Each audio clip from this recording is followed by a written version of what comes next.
Putting commodities into the same groups seems to be an easy task, isn't it? Not really. Do you know how to start and set up the category management process correctly?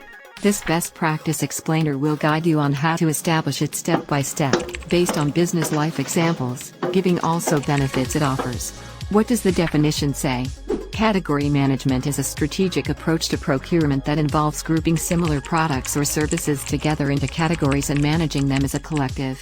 This allows procurement professionals to gain a better understanding of the products they are sourcing, identify areas of inefficiency, and optimize their procurement processes. There are several steps involved in the category management process. Let's take a closer look at each one. The first step is to define the categories that you will be managing, including grouping similar products or services together based on similar characteristics like the level of costs, the volume of usage, supplier, or similar commodities, like fasteners or labels.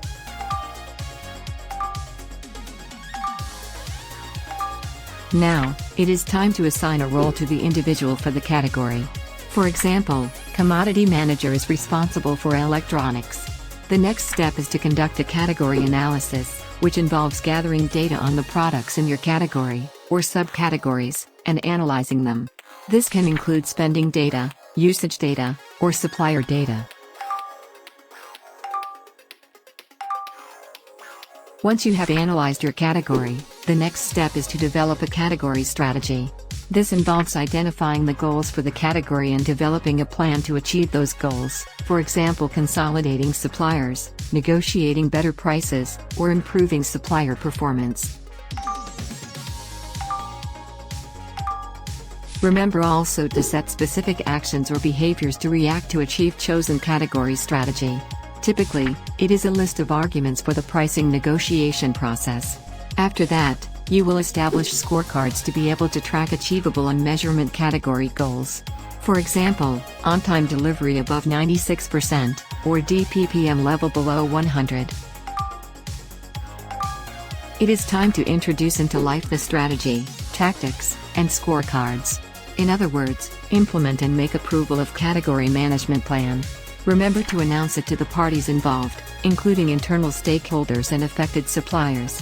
Measure, monitor, and modify the category process, if needed. It should happen regularly, based on facts and data. What are the benefits of category management? The advantages are as follows: improves efficiency, leads to expenditure savings, improves long-term supplier quality and performance, and reduces operational risks.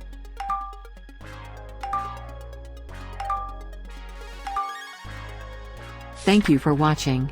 Get more at www.suppliersplatform.com. Don't forget to subscribe. Till next time.